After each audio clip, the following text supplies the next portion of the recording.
to Matt Nair on air. Jay Matt Nair, Greg Bach, Dr. Slide on the board, coming to you from our studio in downtown Waukesha. You can always join us. Call or text at 855-752-4842.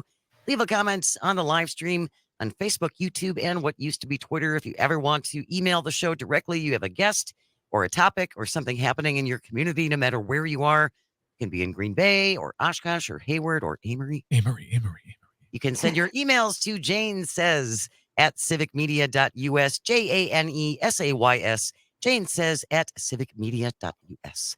She joins us every Thursday at this time for Weather and Wine. Civic Media meteorologist Brittany Merlot. You guys had a really busy day on Tuesday. Oh, we sure did. My goodness. 6 now, I believe, confirmed tornadoes across the state. Oh, 6. I saw this morning I saw 4. Yeah, so there's 2 up here into Marathon County, 1 over in Kaukauna, and then 3 down in the south as well. So all of them are EF1 rated. I think the max wind speed was 105 miles per hour. But, damage to homes, mobile homes were flipped, trees torn apart. There's a lot of cleanup underway. Yeah, definitely. I saw that Governor Evers was in Unity yesterday, which is kind of, it's north of Marshfield and then southeast of Eau Claire. And It looks like they got hit pretty hard. And we know that that little town in Iowa just got decimated. That did. That is a scary image to see that drone footage from Iowa. Oh, it's terrifying. Terrifying. And it happens just so fast, too. I mean, the Unity tornado was just west of Wausau. Our sirens were blaring that night, and I haven't taken shelter. I haven't been in the actual path in a long, long time. Really? And I had to take shelter in my upper apartment. Okay. So I don't have a basement. I don't have that. And I started to freak out a little bit. I'm like, okay. Can I come hang out with you guys down here? Right. It's knocking on their door. Hi. So as a meteorologist, though, and there are a lot of people who live in apartments and don't have access to a basement, where do you go then to be safe? So you want to go into the most interior room that you have. So put as many walls between you and the outside as possible. For me, that happened to be a bathroom, which was also nice because it's got the plumbing that goes to the ground. I've got a bathtub to get into to protect me from debris flying around. But a lot of these tornadoes can rip the roof right off. Right off. So the first thing I was thinking about is how would I protect myself at that point? And I was thinking maybe a mattress, cushions from the couch, something like that. Throw it over you. Yeah. Yeah. Tony, I'm sorry, Andrew in Maine put on the live stream, he said, quote unquote, only 105 miles an hour.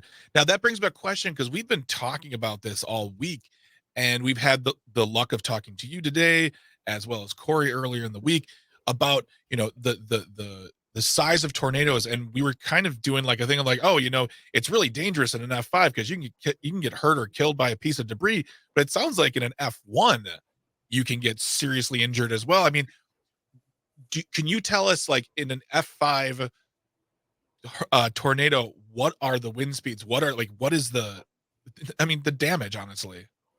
So it's interesting. So the wind speeds, that's yes, in the Fujita scale is what we use to go off of. But when they're out there actually surveying the damage, they're looking at what did damage, like did it rip a structure right off the foundation? That there qualifies you then for an EF5. You know what I mean? So it's all on damage. You can have a tornado with 200 mile per hour winds whip right through a field and they could rate it an EF1 just because it hit maybe nothing. It didn't hit anything. Yeah. Right. So it's all the farmer on whose field it is going to be like, this is more damage than I like you to tell. This is a lot of damage. So, I mean, it's more about the structural damage rather than like. Correct. Just, okay. All right. Interesting. So interesting. Going back to Twister, which as a meteorologist, I'm sure you love, but they said in that movie that the Fujita scale is based on how much a tornado eats or destroys, essentially. Yep. And that's exactly what I was saying there. Yep. Yeah. It's on the damage, it's destruction, what it's eating, what it's doing. But yes, it is based off the winds because you need a certain wind strength to do that sort of damage. But tornadoes are very complex. I mean, there's multiple vortices within a big wedge tornado that we found. I mean, tornadoes can look like a funnel cloud, be doing damage on the ground, but then you don't see anything in the middle. They're very, very complicated. And the most common ones are what we saw on Tuesday, because for us here in the Midwest, a lot of them are embedded in a line of storms. That's exactly what we had. I love the word vortices. All right.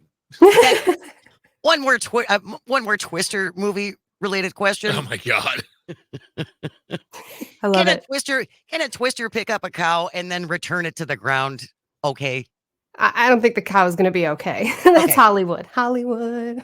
Again, it's just going back to the cow. We got cows. They couldn't show a cow getting literally torn to pieces in Well, a PG-13 movie. I understand that. I'm just merely trying to clarify. We have an expert here. What do we have coming up for this weekend? Long weekend for most people because it's, of course, the Memorial Day weekend. Yeah, the unofficial start to summer, right? We all want to grill, be outside, and the Yes. darn weather does it again. Okay, so it's either today or Saturday. It's probably your best bet to do some grilling.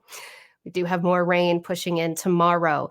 As soon as in the western parts of the state, that could be here as early as 7 a.m. tomorrow. Looks like storms strike by 10 a.m. to the western part, and that rolls right across the entire state. So the eastern areas, expect that by the afternoon and into the evening.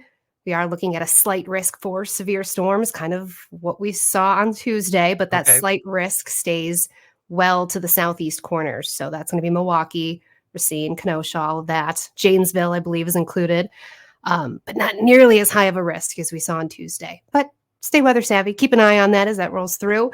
So that'll be tomorrow through tomorrow evening. Be dry out Saturday, pretty nice out there, but cooler temperatures all weekend long. I'm talking upper 60s. So I love that. That makes me so I'll happy. take it. I love it. I want to go to the beach, but that's not happening. Probably not this weekend. Nope, not this weekend because we have another system that's striking on Sunday and into Monday. So that's going to make it pretty wet all day, Sunday and Monday morning. Maybe Monday Get your night. grilling- Get your grilling done Saturday. Yep. Looks like grill in advance. Grill well in advance. Brittany Merlot joins us every Thursday at this time for Weather and Wine. Thank you so very much, Brittany. Really appreciate it. We'll see you next week. Thank you guys. Have a good day. You as well. I hope everyone has a wonderful Memorial weekend. Let's remember what Monday is for. Yes. To remember those who made the ultimate sacrifice for all of us. And so we could stay free here in America. Thank you, Greg and Calvin, and all of our engineers. Without you guys, nothing works. Thank you so much to you for calling and for texting, and above all, for listening. It means the world. I hope you find some joy this weekend. I'm off tomorrow. And you have the chance to share it. You're stuck with me. Stay here. This is the Civic Media Radio Network. News is next.